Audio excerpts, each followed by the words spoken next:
Hi friends, ഞാൻ നിങ്ങളുടെ പാർവാണ്. ഇന്ന് നമ്മൾ കുക്ക് ചെയ്യാൻ പോകുന്നത് ഗ്രീൻ പീസ് കുറുമയാണ്.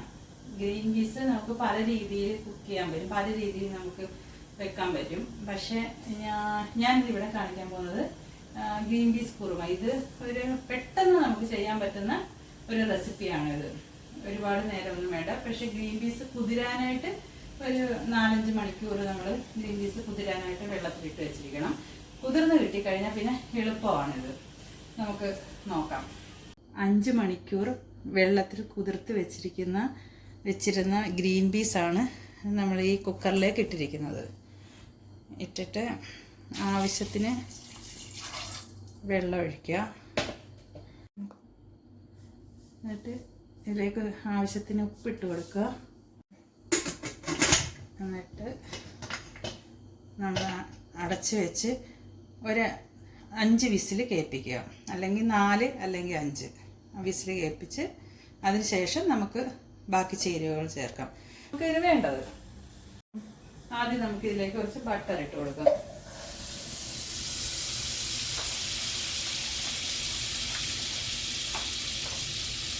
ബട്ടറിലേക്ക് കുറച്ച് ചെറിയ ജീരകം ഇട്ട് കൊടുക്കുക.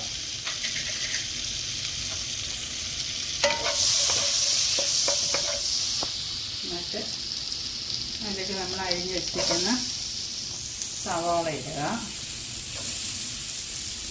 2 സവാളയാണ് മറ്റുള്ള എടുത്തിരിക്കുന്നത്.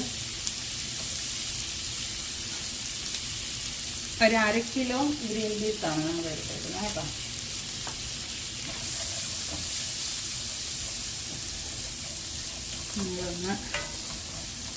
നമ്മൾ ചെറുതായി വഴറ്റി കൊടുക്കുക. ഇതിലേക്ക് നമ്മൾ 2 വെളുത്തുള്ളി അരിഞ്ഞത്,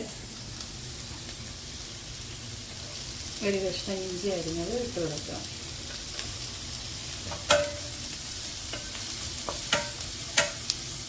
ഇതങ്ങ് ബ്രൗൺ കളർ ആവണം വരെയൊന്നും വേണ്ട, ജസ്റ്റ് ഒന്ന് വാടി കിട്ടിയാൽ മതി. നമുക്ക്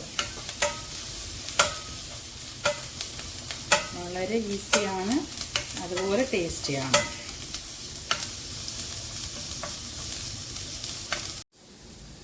ഇതിലേക്ക് കുറച്ച് കാഷ്യൂനട്ട് ഇട്ട് കൊടുക്കുക. റോസ്റ്റഡ് കാഷ്യൂനട്ടാണ് അത്, നിങ്ങൾക്ക് അല്ലാത്തത് ഇടാം.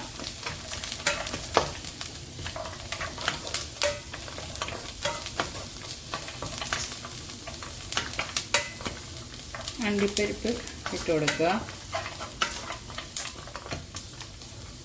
അപ്പോൾ ഇഞ്ചിയുടെ വെളുത്തുള്ളിയുടെ പച്ചമണമൊക്കെ ഒന്ന് മാറിയിട്ടുണ്ട്. എന്നാൽ അങ്ങ് ഒരുപാട് വഴഞ്ഞിട്ടുമില്ല. ഇനി നമുക്ക് ഇതിലേക്ക് ടൊമാറ്റോ ഇട്ട് കൊടുക്കാം.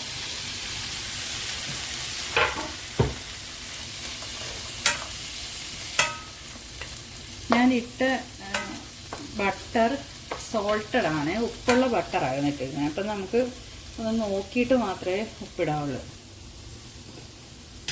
ഉപ്പുണ്ട്, ആവശ്യത്തിന് ഉപ്പുണ്ട്. പിന്നെ വേണമെങ്കിൽ നോക്കിയിടാം. ഇനി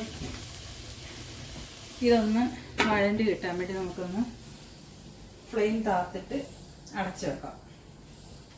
ഇനി ഈ ടൊമാറ്റോ ഒന്ന് കുക്കായി കിട്ടട്ടെ.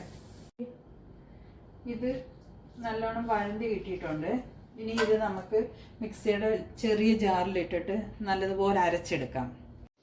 ഗ്രീൻ പീസ് വെന്തോന്ന് നോക്കാവേ. ഗ്രീൻ പീസ് നല്ലതായിട്ട് വെന്ത് വന്നിട്ടുണ്ട്. ഇനി നമുക്ക് ഈ കടായിക്കകത്തിലേക്ക് കുറച്ച് ബട്ടറും കൂടി ഇട്ട് കൊടുത്ത് 2 പച്ചമുളകും ഇട്ട് കൊടുക്കും.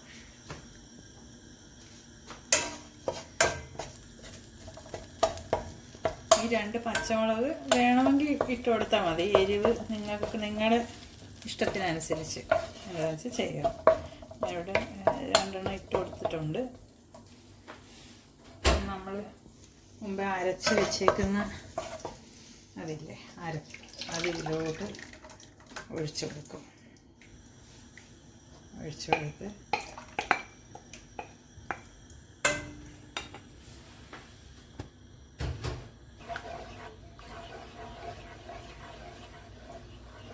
നമ്മുടെ ഗ്രീൻ പീസ് കുറുമയാണ് തേങ്ങ അരച്ച് വെക്കാം, തേങ്ങ അരച്ചും വെക്കാൻ പറ്റും. നമ്മളിപ്പോൾ തേങ്ങ അരച്ചില്ല, പകരം ക്യാഷിനിട്ട് അണ്ടിപ്പരിപ്പിട്ടാണ് ഉണ്ടാക്കിയത്.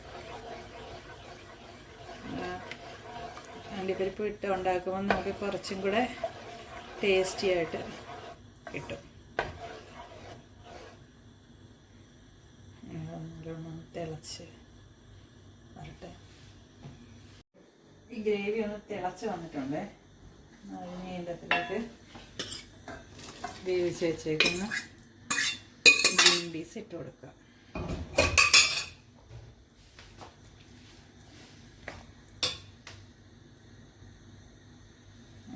ഒരു 1/4 സ്പൂൺ ഗരം മസാല ഇടുക.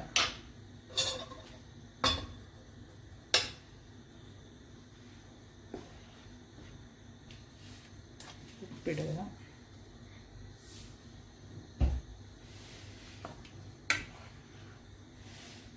ഇതൊന്ന് തിളച്ച് വരട്ടെ. ഇതിപ്പം തിളച്ച് വന്നിട്ടുണ്ട്. പിന്നെ നമ്മൾ ഇതിലേക്ക് ഇത് പെപ്പർ പൗഡറാണ്, കുരുമുളക് പൊടി ഇട്ട് ഗ്രേവി നല്ല തിക്ക് ഗ്രേവി ആയിട്ടുണ്ട്. ഇത് അഥവാ ഇനിയും ഇരുന്നൊന്ന് കുറുകുവാണെങ്കിൽ നമുക്ക് കുറച്ച് വെള്ളം നല്ലതുപോലെ തിളപ്പിച്ചിട്ട് ഒഴിച്ചു കൊടുത്താൽ മതി. അപ്പോൾ അത് അന്നേരം കട്ടി അങ്ങ് മാറും. Super taste. ചപ്പാത്തിയുടെ കൂടെ അപ്പത്തിൻ്റെ കൂടെയൊക്കെ വളരെ നല്ല കോമ്പിനേഷനാണ് ഈ കറി. ഇനി ഇതിൻ്റെ മുകളിൽ നമുക്ക് കുറച്ച് മല്ലിയിലയും കൂടെ ഇടാം.